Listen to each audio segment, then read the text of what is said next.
Baiklah, bismillahirrahmanirrahim. Assalamualaikum warahmatullahi wabarakatuh.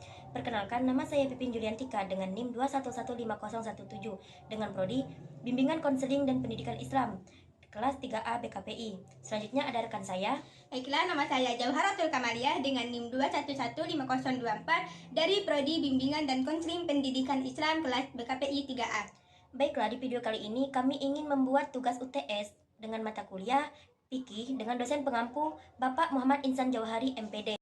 Soal yang pertama yaitu 3 tema yang saling berhubungan dalam ilmu fikih, syariah, fikih, dan usul fikih. Jelaskan masing-masing dan bagaimana hubungan antara ketiganya. Baiklah, saya akan menjelaskan apa itu syariah, usul fikih, dan fikih. Nah, syariah merupakan aturan yang diberikan oleh Allah Subhanahu wa Ta'ala yang bertujuan untuk menegakkan kehidupan umat manusia menjadi kehidupan yang adil dan maslahah, yang mana aturan tersebut meliputi aturan tentang akidah, ibadah, akhlak, dan muamalah serta aspek dalam kehidupannya. Baiklah, selanjutnya ada usul fikih. Nah, usul fikih itu merupakan ilmu yang mengatur atau membahas tentang kaidah-kaidah bagaimana cara memahami hukum syariat supaya nanti hukum syariat itu bersifat operasional dan bisa diamalkan oleh umat muslim. Nah, selanjutnya ada fikih. Nah, fikih tersebut merupakan ilmu tentang hukum-hukum syarak yang bisa diamalkan yang bersumber dari dalil-dalil yang terperinci. Selanjutnya tentang bagaimana kehubungan tiganya yang akan disampaikan oleh rekan saya, yaitu saudari Jauharatul. Kepada Jauharatul saya persilakan. Di sini saya akan menjelaskan mengenai hubungan antara syariah, usul fikih, dan fikih. Nah, yang dimana adalah yang pertama adanya Allah Subhanahu wa Ta'ala. Allah ini adalah zat yang mengatur atau membuat syariat, yang dimana di dalam aturan-aturan tersebut tertuangkan di dalam Al-Quran. Allah ini adalah sebagai as-syari, dan juga adanya adalah Ar-Rasul. Ar-Rasul juga adalah sebagai as-syari, yang dimana Nabi Muhammad SAW melahirkan aturan-aturan itu di dalam Al-Hadis. Nah, lalu muncullah yang namanya adalah as-syariat. Syariat ini bersumber di dalam Al-Quran dan hadis tersebut, yang dimana misalnya di dalam Al-Quran Allah mewajibkan untuk sholat, maka hukumnya wajiblah sholat itu di dalam syariat. Lalu diturunkan yang namanya adalah usul fikih. Usul fikih ini merupakan seperangkat ilmu yang digunakan untuk menerapkan syariat, sehingga nanti muncullah yang namanya hukum. Usul fikih ini merupakan aktivitas para mujtahid untuk menggunakan ilmu ini di dalam ilmu syariat. Lalu muncullah yang namanya adalah fikih. Fikih dalam bahasa Arab artinya al-fahmu, yang berarti pemahaman, yang dimana pemahaman tersebut banyak terjadinya perbedaan-perbedaan di kalangan ulama, yang dimana di dalam sholat subuh ada juga yang mengatakan boleh menggunakan kunut, boleh juga yang tidak menggunakan kunut. Fikih ini juga merupakan aktivitas para mujtahid dalam menggunakan ilmu fikih. Nah, jadi hubungan antara syariah, usul fikih, dan fikih itu adalah sangat berkaitan dengan erat. Soal yang kedua, di dunia Islam banyak muncul mazhab dalam fikih. Jelaskan beberapa mazhab dan apa saja yang menyebabkan terjadinya perbedaan mazhab dalam fikih. Oke, baik.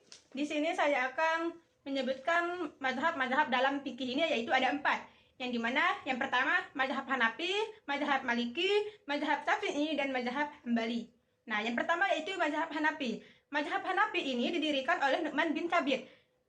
Mazhab Hanafi ini didirikan di kota Kufah, yakni sebuah kota yang telah mencapai kemajuan yang tinggi di Irak. Sehingga muncullah banyak persoalan yang dapat dipecahkan melalui pendapat, analogi, dan kias hopi. Nah, adapun karyanya yang terkenal itu adalah Fikih Al-Akbar.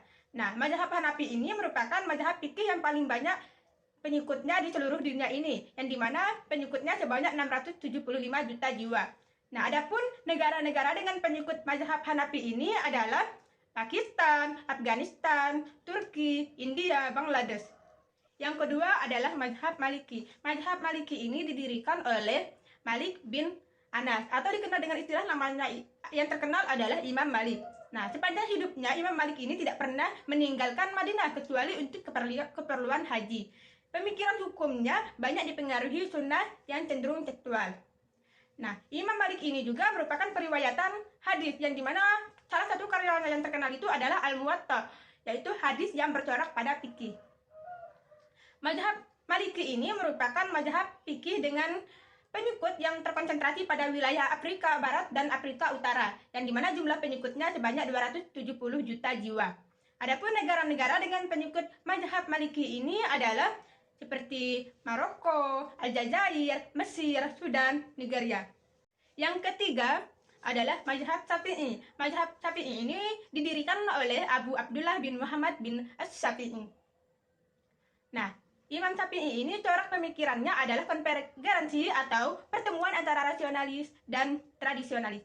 Selain berpegang pada Al-Quran, Sunnah, dan Ijma', Imam Syafi'i juga berpegang pada qiyas. Ia telah memperkaryakan karyanya yang terkenal itu adalah yang bernama Al-Um dan Ar-Risalah.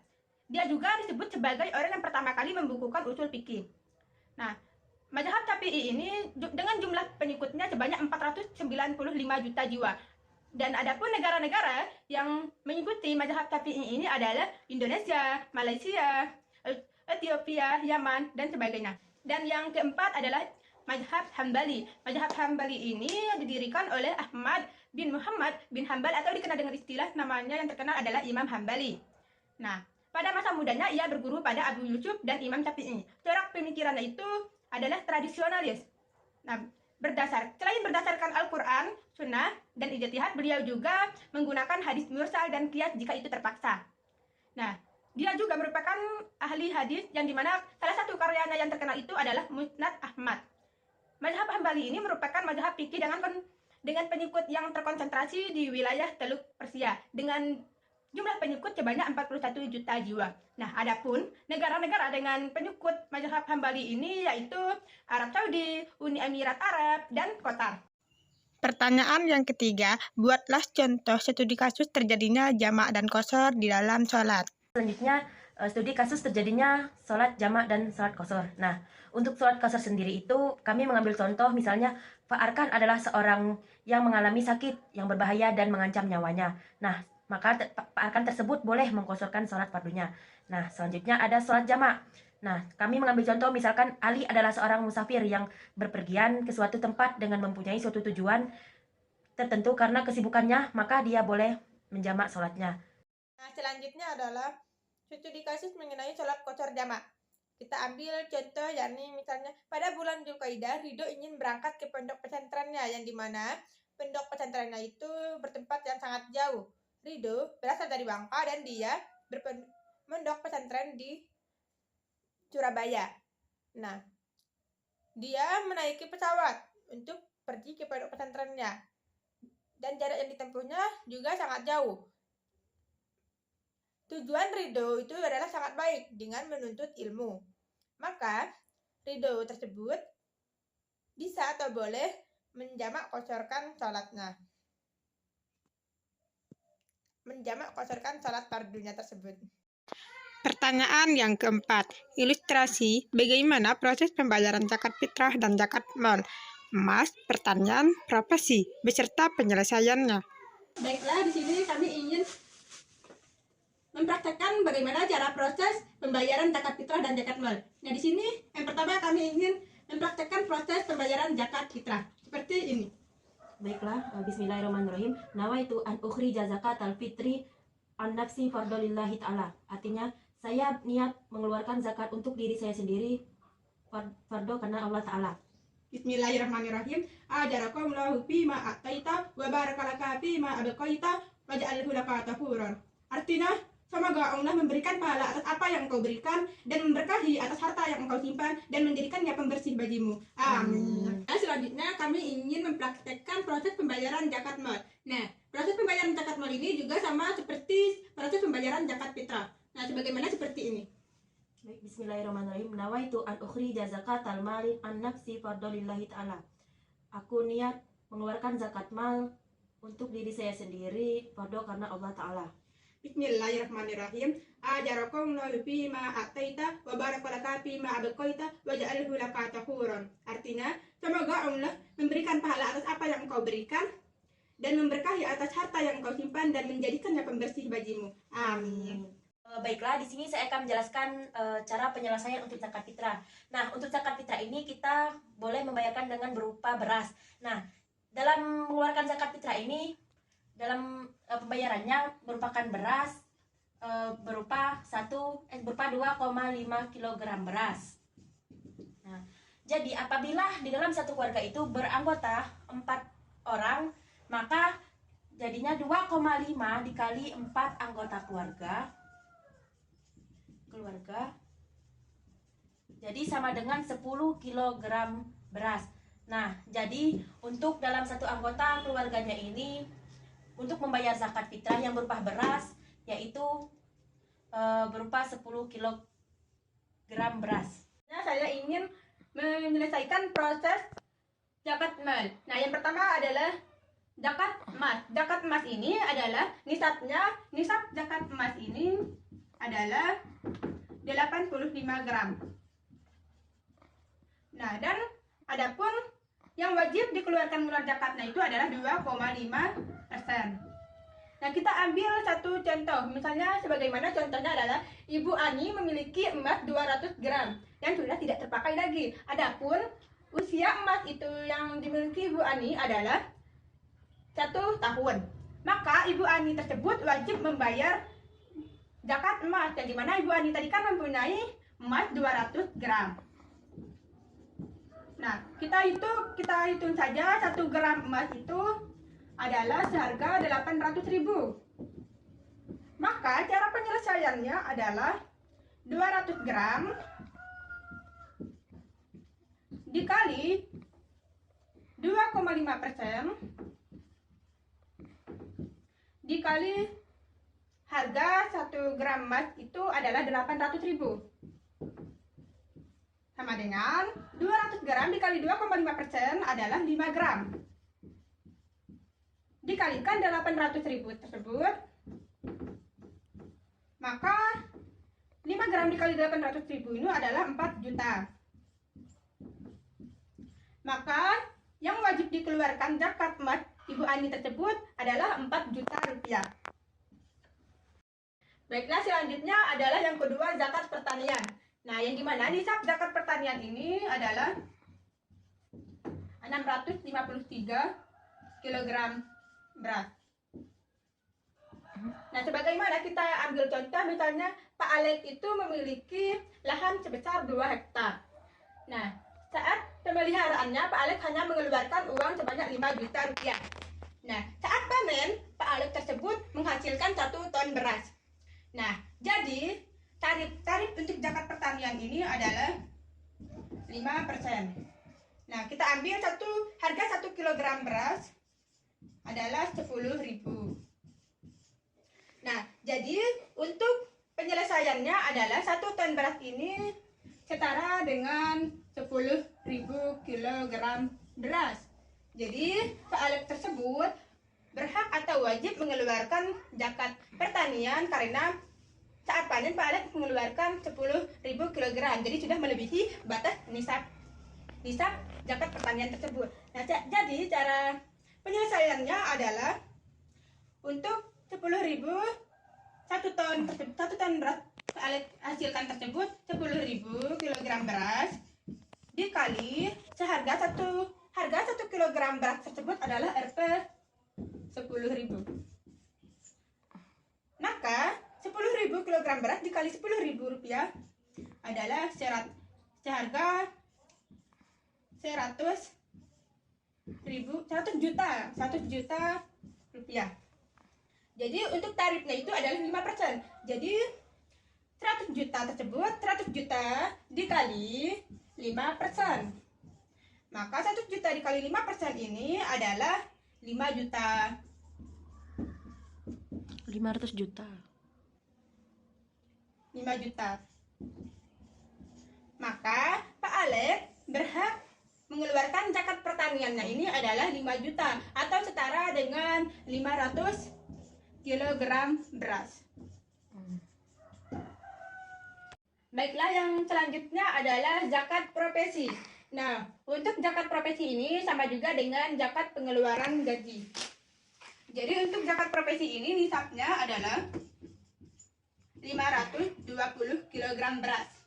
Jadi kita ambil 1 kg beras itu kita hitung saja 1 kg beras seharga 12.500.